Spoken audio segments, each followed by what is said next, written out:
Trump की जानिब आते हैं जो बज़ाहिर ये लगता है कि वही बतौर प्रेसिडेंट वापस आएंगे। इस वक्त जब वो आएंगे तो पाकिस्तान के साथ उनके ताल्लुकात कैसे हों, क्योंकि पाकिस्तान ने एक कोऑपरेशन दिखाई अफगान पीस प्रोसेस और उसके अटेम्प्ट को लेकर। ट्रम्प ने पाकिस्तान को एक खत लिखा जिसमें उन्होंने पाकिस्तान की मदद मांगी। फौरी तौर पे मुल्ला बरादर को, जो उस वक्त डिप्टी लीडर थे तालिबान के और पाकिस्तान की तहवील में थे, उन्हें पेश कर दिया। पाकिस्तानी फौज उस वक्त एक बड़ी यूनिक पोजीशन में आ गई।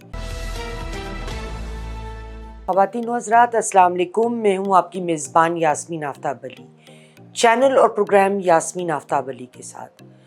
ये नज़र आता है कि ट्रम्प अगला इलेक्शन जीत जाएंगे। जीतना भी चाहिए क्योंकि डेमोक्रेट्स कोई कारकर्दगी नहीं दिखा सके। बाइडन बुरी तरह नाकाम रहे हैं किसी किस्म की डायरेक्शन देने में अमेरिका को, और उन्होंने एक बेहतर फासला किया कि अपनी नॉमिनेशन एज प्रेसिडेंट वापस लेते हुए कामिला हैरिस को रास्ता दिया कि वो सामने आए। अब थोड़ा ट्रम्प की जानिब आते हैं जो बज़ाहिर ये लगता है कि वही बतौर प्रेसिडेंट वापस आएंगे। इस वक्त जब वो आएंगे तो पाकिस्तान के साथ उनके ताल्लुकात कैसे होंगे, किस नहज पे जाएंगे।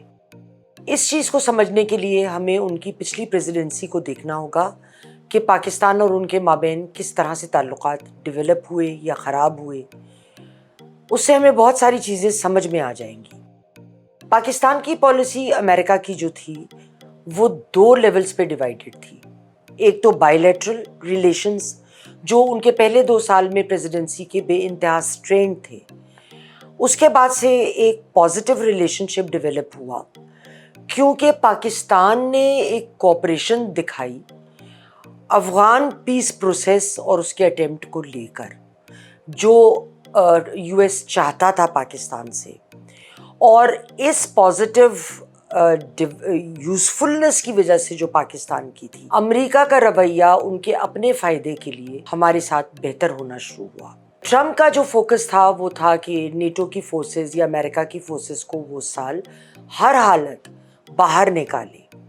पहले 2 साल उन्होंने अपनी प्रेसिडेंसी की बहुत जो कंसर्न जाहिर की वो ये थी कि पाकिस्तान ने जो हक्कानी नेटवर्क को, हक्कानी मेंबर्स को सेफ हेवन्स पाकिस्तान में प्रोवाइड किए हुए हैं, उसके बारे में बहुत लहदे होती थी और अपनी वो तहफ़्फ़ुज़ात का इजहार अक्सर पाकिस्तान से भी करते थे। यूएस ने किसी किस्म की इकोनॉमिक मदद जो पाकिस्तान को देनी थी उसको मशरूत कर दिया इस बात से कि पाकिस्तान टेररिस्ट और मिलिटेंट आउटफिट्स को कितना इफ़ेक्टिवली डील करता है।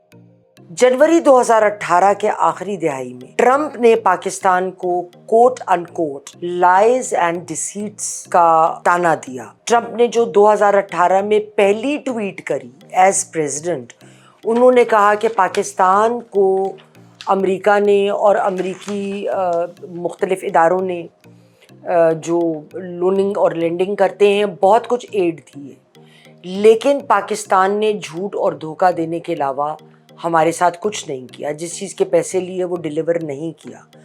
2018 में ट्रम्प ने पाकिस्तान को एक ख़त लिखा जिसमें उन्होंने पाकिस्तान की मदद मांगी कि वो अफगान पीस प्रोसेस में उनकी मदद करे। पाकिस्तानी फ़ौज ने फौरी तौर पे मुल्ला बरादर को, जो उस वक्त डिप्टी लीडर थे तालिबान के और पाकिस्तान की तहवील में थे, उन्हें पेश कर दिया। मुल्ला बरादर ने एक मेन कॉन्डुइट का काम किया तालिबान और पाकिस्तानी फ़ौज के दरमियान। तो पाकिस्तानी फ़ौज उस वक्त एक बड़ी यूनिक पोजीशन में आ गई, एक बड़ी यूज़फुल पोजीशन में थी कि अमेरिका की वो हेल्प कर सके और एक डील को ब्रोकर करने में मदद कर सके। और इस बात का अमेरिका ने बड़ा खुल के एतराफ़ भी किया। ज़ालिम खलीलज़ाद ने बहुत दफ़ा इसका जिक्र किया। इसके अलावा जब अमेरिका गए पहली दफ़ा इमरान खान साहब, तो सदर ट्रम्प ने उनका बहुत खैर मकदम अच्छे से किया। और ये हमारी पाकिस्तान की पीस प्रोसेस में हेल्प का नतीजा था कि ट्रम्प ने ख़ुद ऑफ़र की इमरान खान साहब को कि हम इंडिया और पाकिस्तान के दरमियान टॉक्स या तस्फिया कश्मीर को लेकर कराते हैं। ट्रम्प ने इसके अलावा कुछ बायलैटरल ट्राइज भी बेहतर करने की कोशिश करी, इसलिए नहीं क्योंकि खान साहब गए थे, इसलिए क्योंकि पाकिस्तानी फ़ौज ने बहुत बेहतरीन किरदार अदा किया था यूएस की ख्वाहिश को पूरा करने के लिए। ट्रम्प ने बायलैटरल ट्रेड भी बेहतर करने का ऑफ़र किया, और लेकिन جب ٹرمپ نے پاکستان کو آفر کیا کہ ہم کشمیر اور کو لے کے انڈیا اور پاکستان کے درمیان آپ کا تصفیہ کراتے ہیں، تو اس سے پاکستان کو نقصان زیادہ ہوا، فائدہ کم، کیونکہ مودی کا دماغ نے بڑے تیزی سے کام کیا اور ان کو یہ سمجھ آ گئی کہ اگر یو ایس اس معاملے میں پڑ گیا تو ہمارے لیے، ہم کریں گے تو یہ کام ضرور، لیکن اس میں رکاوٹیں آئیں گی اور ڈیلے آ سکتی ہے۔ لہٰذا انہوں نے فاسٹ فارورڈ کر کے 5 اگست کو جو 370 آرٹیکل تھا جو کشمیر کو آٹونومی دیتا تھا، اس کو ختم کر دیا۔ اس کے بدلے میں جو ہم نے ان کے لیے کیا، امریکہ کے لیے، ٹرمپ نے بہت کوشش کی کہ FATF میں بھی ہمیں سپورٹ کرے اور ہمیں ری انسٹیٹ کرے۔ یاد رہے کہ 2018 فروری میں ہمیں گرے لسٹ پر ڈالا جا چکا تھا۔ اب بات یہ ہے، اب ہم آتے ہیں اس بات کے اوپر کہ اب جب ٹرمپ کی حکومت آئے گی تو کیا اتنے ہی خوشگوار تعلقات رہیں گے؟ ایسا نہیں ہوگا۔ میں نے پورا پچھلا بیک گراؤنڈ ان کے دور حکومت کا کھول کر آپ کے سامنے رکھ دیا کہ اگر تعلقات بہتر ہوئے تو وہ کیوں ہوئے۔ اس وقت طالبان کی حکومت آ رہی تھی، ٹرمپ اپنے ملک کی فورسز نکال رہے تھے، ان کو ایک افغان سے پیس پروسیس چاہیے تھا جس میں پاکستان نے فاسٹ فارورڈ کر کے بہت معاونت کری امریکہ کی، ورنہ اتنے بروقت، اتنے ٹائملی یہ ہو نہیں سکتا تھا۔